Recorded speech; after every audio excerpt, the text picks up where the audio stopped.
আসসালামু আলাইকুম। পূর্বের ভিডিওতে আপনাদেরকে দেখিয়েছিলাম গার্মেন্টস ইন্ডাস্ট্রিতে আই ডিপার্টমেন্ট কেন প্রয়োজন। আর আজকে দেখাবো গার্মেন্টস ইন্ডাস্ট্রিতে আই ডিপার্টমেন্টের লোকজন বা ম্যান পাওয়ার কি কি কাজ করে। অ্যাকচুয়ালি আই ডিপার্টমেন্টের কাজ শুরু হয় একটা আইটেম অর্ডার নেওয়ার শুরু হতে।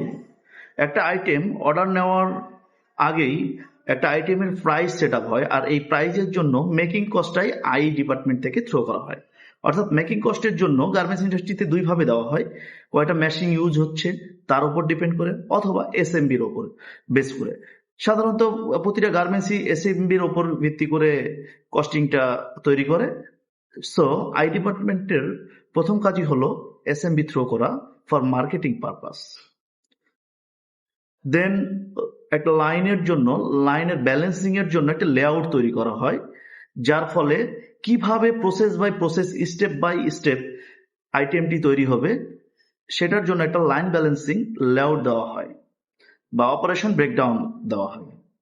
এবং আইর একজন এক্সিকিউটিভ বা সিনিয়র এক্সিকিউটিভ প্রথমেই আইটেম অনুপাতে কি কি মেশিন লাগবে, সেটা আছে কিনা, কোন ম্যান পাওয়ার লাগবে, process wise man power set up আছে কিনা, সেটাও তারা আগে থেকেই সেট আপ করে রাখে, যাতে করে লাইনে যাওয়ার পরে কোনো রকম প্রবলেম না হয়।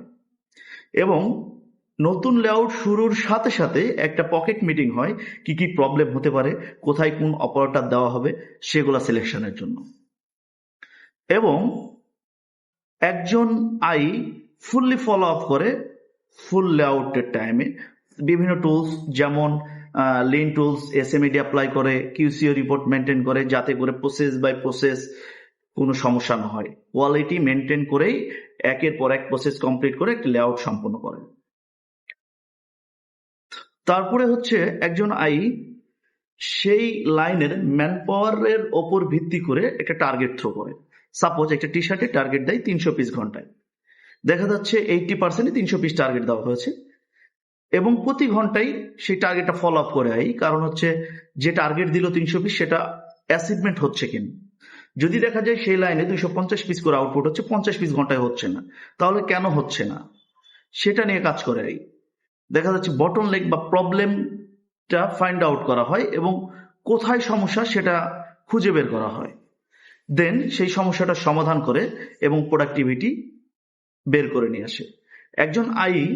এছাড়াও দিন শেষে ওই লাইনের ইফিসিয়েন্সি তৈরি করে, অর্থাৎ লাইন নয়, ফ্যাক্টরি ইফিসিয়েন্সি তৈরি করে, যে কত পার্সেন্ট ইফিসিয়েন্সি হলো, এক কথায় আমি 80% টার্গেট দিলাম, কত পার্সেন্ট অ্যাচিভমেন্ট হলো সেই রিপোর্টটা মেনটেন করে। এবং ওই লাইনে কত কস্ট হচ্ছে দিনে, প্রতিদিন কত খরচ হচ্ছে এবং আর্ন কত হচ্ছে সেটা তুলে ধরে, যাতে করে ফ্যাক্টরির লস না হয়। নতুন কোনো অপারেটর আসলে তার অ্যাসেসমেন্ট করে। এছাড়াও বিভিন্ন রকম রিপোর্ট মেনটেন করে, যেমন রান ম্যাশিং কতটা হচ্ছে, লস টাইম মেনটেন করে, তারা ক্যাপাসিটি স্টাডি করতেছে, প্রোডাকশন স্টাডি করতেছে, টাইম স্টাডি করতেছে, মোশন স্টাডি করতেছে, বিভিন্ন টুলস, লিনের টুলস ইউজ করতেছে ওয়েস্টেজ মিনিমাইজেশন করার জন্য। কারণ হচ্ছে আই ডিপার্টমেন্টের মেন কাজ হলো 5M proper use: man, machine, material, method এবং মানি। এই 5টা M এর কাজ যদি একত্রে সমন্বয় করে কাজ করা হয়, তাহলেই প্রোডাক্টিভিটি বৃদ্ধি পায়। এছাড়াও আই ডিপার্টমেন্ট ফ্যাক্টরির বাজেট নির্ধারণ করে, অর্থাৎ ফ্যাক্টরি রেভিনিউ ভার্সেস কস্ট এবং রেভিনিউ, অর্থাৎ কত খরচ হবে, কত আর্ন হবে, দুটোটাই আই ডিপার্টমেন্ট বাজেট আকারে ইয়ারলি ঘোষণা করে। এখানে বোঝা যাচ্ছে যে একটা ফ্যাক্টরিতে যদি আয় না থাকে, তাহলে সঠিকভাবে এই উপরোক্ত ক্যালকুলেশনগুলো সঠিকভাবে বের করা সম্ভব নয়। তাই প্রতিটা ফ্যাক্টরিতেই আই ডিপার্টমেন্টের প্রয়োজন ফ্যাক্টরির প্রোডাক্টিভিটি বৃদ্ধির জন্য।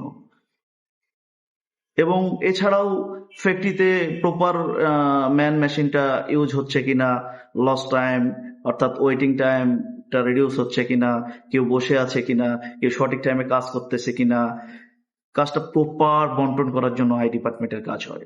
এখান থেকে বোঝা যাচ্ছে যে আই ডিপার্টমেন্ট ছাড়া গার্মেন্টস ইন্ডাস্ট্রি অনেকটাই পিছিয়ে পড়বে। তাই প্রতিটা ফ্যাক্টরিতে, গার্মেন্টস ইন্ডাস্ট্রিতে আই ডিপার্টমেন্টের প্রয়োজন ফ্যাক্টরির প্রোডাক্টিভিটি ইনক্রিজের জন্য। ধন্যবাদ সকলকে। পরবর্তীতে আরো আমাদের আই রিলেটেড কাজ আমি তুলে ধরবো ভিডিওতে। এর জন্য আমার পেজটাকে ফলো এবং লাইক দিতে ভুলবেন না। ধন্যবাদ।